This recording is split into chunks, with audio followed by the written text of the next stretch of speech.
Hello. Okay, it's Lishan. Today my cat, Sushi, is really manja, so I don't know why he keeps following me everywhere, and I feel bad that I'm leaving the house soon. Okay. Anyway, I'm participating in this community service project. So okay. Bye bye. So for me, I have been a mental health advocate because I used to do a lot of like acting and modeling. So I think being in the media is something that I'm comfortable with. So for me, I've been struggling with an eating disorder since I was 15. I guess because I've always been in performing arts since I was in primary school. Like in P2, I was selected to join choir and Chinese dance. And then in secondary school, I chose to be in English drama, and then in JC, I took theatre studies and drama. Yeah, so from there, I had a career in like acting, like in TV commercials, in USS, and so on. And then I've also been a yoga teacher for the past 6 years. Yeah, so I feel like all my jobs, require one to like look good, like be fit, be skinny, be slim, and our society is very focused on like looks. Like that's kind of like the first thing that most people judge us, and especially women as well. So I think I've come a really long way in terms of managing my eating disorder. Like for me, I think it started with anorexia and exercise addiction. Then it became bulimia. When I started learning that I can like purge my food after eating, then my mindset was like, oh, since I can self-induce vomiting, then now I can just eat anything I want. I no longer have to restrict. I can just, I no longer have to like exercise off my calories. I can just get rid of it. Yeah. So it just ignited this very vicious cycle of binge purging. And then there was a period in JC after my first breakup where I was really depressed. And then I also retained in JC because I changed from science to arts, which was a good decision because I did well. But yeah, during that period, because like kind of like relationship failed, then studies wasn't good, then it became binge eating. So yeah, I gained a lot of weight. Yeah, so really struggling with an eating disorder is very hard, and especially like when you gain or lose weight, then people will comment about you, and then okay, my cats, I'm not sure if you can hear them making noise because they're tunneling through this like tunnel thing. Okay, never mind. Okay, I think my cats like really help with my mental health. I got them in May this year when they were like 2.5 months. Okay, anyway, yeah. I guess how I overcome my body image is maybe not taking on such jobs. Yeah, because I don't have to like live up to such an image. I mean, unfortunately, it's hard because that's kind of like my whole career. So yeah, but I think the more important thing is to work on like the inner okay, like the mindset, like how you think about your worth and yourself. Yeah, like your worth is not based on your looks. Like your worth is intrinsic, whether or not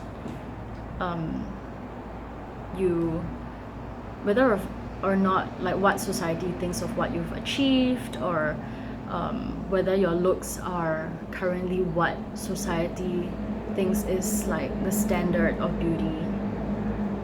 Yeah, I mean, I've been through so much, like taking lots of diet pills, laxatives, diuretics. Yeah, over exercising. Like even though it's raining, I'll still go swimming. Even though my ankle hurts, I will still go running. Yeah, I remember that once I purged so hard when I was like 17 that I actually broke my tailbone and it's still broken. Yeah. And a lot of other things. Yeah, I've actually almost died like a few times from my eating disorder. Like I dropped a lot of hair, had like very brittle nails, like burst blood vessels in my eyes and my face. I still have a cut in my throat from like a lot of purging, and I spend like a lot of money on binging on food. Like on average I would like binge and purge twice a day. And I think the worst was like binging 5 times in 24 hours, and that happened like a few times. Yeah. And like getting headaches and stomach aches and like pins and needles, you know, due to like electrolyte loss.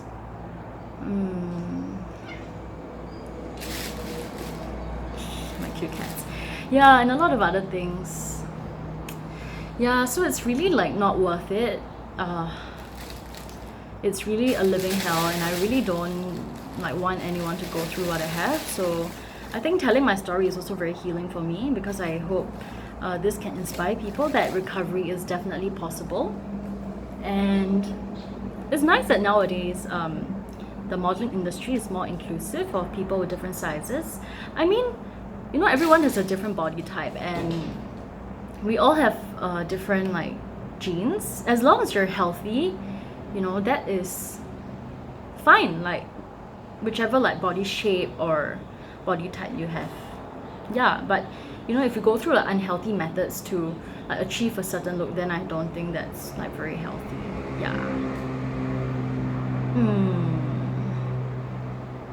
I actually made notes based on like what I wanted to talk about in the video. What can be done to support youth struggling with this issue? I think nowadays there's a lot of Instagram and Pinterest sites that have good information on eating disorders. Yeah, you can like look those up. And also seeing a psychiatrist and therapists who are trained in eating disorders. So I started going to Better Life Psychological Medicine Clinic, because the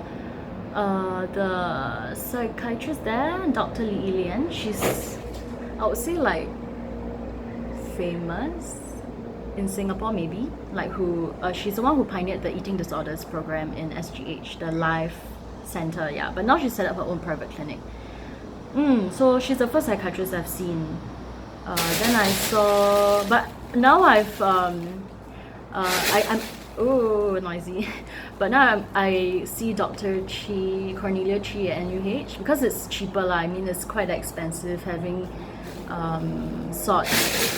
having been in mental health treatment for over 2 years. Yeah, and I've tried like 12 medications, but I think now my medication combination is quite ideal. And Dr. Cornelia Chi she's the one who created, I guess, like the Women's Emotional Health program in NUH. Yeah. Yeah, so I think having support from like counselors, therapists, psychiatrists, yeah, having resources online. Oh yeah, I'm also part of a few like Facebook groups, like eating disorder Facebook groups. Yeah, it's important, you know, because online they also have like the Inspiration, Pro Anemia, like websites which are very unhealthy. So it's wise to like steer clear of those, and you know, be part of like positive like sites and like Instagram, Facebook pages. Yeah, I'm very glad that nowadays there's a lot of helpful mental health sites, that mental health is gaining more traction and awareness in society. Yeah, I think it's very helpful not to like weigh yourself every day or like count calories. It's more important to be aware of like your hunger and fullness signals. Yeah, like sometimes I like to use like the hunger and fullness scale. Like 0 is like absolutely starving, like gonna faint, and like 10 is like so full that like maybe you're gonna like vomit. So I try to stay between, I try to eat maybe until like 8, like 80% full, 80 to 90 maximum, and then don't let myself get to like maybe 2 or 1. If not, you get too hungry and then you might binge eat and stuff. Yeah, so I think that's pretty helpful for me.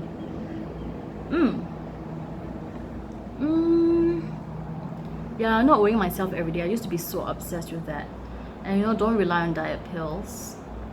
I mean, some of them don't even work, or like some of them have like very harmful effects. Yeah. Like, I used to take some and then wow, it made me feel so unwell. So that's really bad. Yeah. Yeah, I think it's more important now that like I try to focus on consuming like foods that I enjoy, like fresh whole foods that I enjoy, that are very densely nutritious, yeah, and filling, like naturally filling, like with lots of fiber and lots of like naturally juicy. I love fruits a lot, yeah. And like plant protein, like veggies. Yeah, I don't think it's good to like force yourself to eat healthy foods that you don't enjoy. So always make sure that you enjoy what you eat. Yeah, and I think it also helps to like lay out all the food that you're gonna eat for that meal instead of just eating and then taking more food, eating and taking more food, kind of like a buffet. Yeah. And if you're struggling with an eating disorder, I also find it very helpful to have a food log. So I just make a very simple like log every day. Like nowadays, like you can have those journal apps on your phone. Then I will put like, okay, let's say I breakfast at like 8, then I put like breakfast, then I'll just list down the items I had. Then like maybe I had lunch at like 1, then I'll just list down, then maybe a snack at like 4, then I'll list down, then maybe 7 p.m. dinner, then I'll just list down like the food, and then try to keep like a consistent meal schedule every day. Yeah, maybe like plus minus 1 hour for the meals. Yeah, I used to do like intermittent fasting, but I found that sometimes I get too hungry. Like I did the 16-8. It's a bit bright. The 16-8 one. Yeah. Yeah, so I guess that's about it. If you would like to follow me on Instagram or maybe DM me, you can find me at Li Shani. I just changed it yesterday actually. So it's my name, Li Shan, Lishan. Then double N, so like Li Shan, Lishannii. Yep.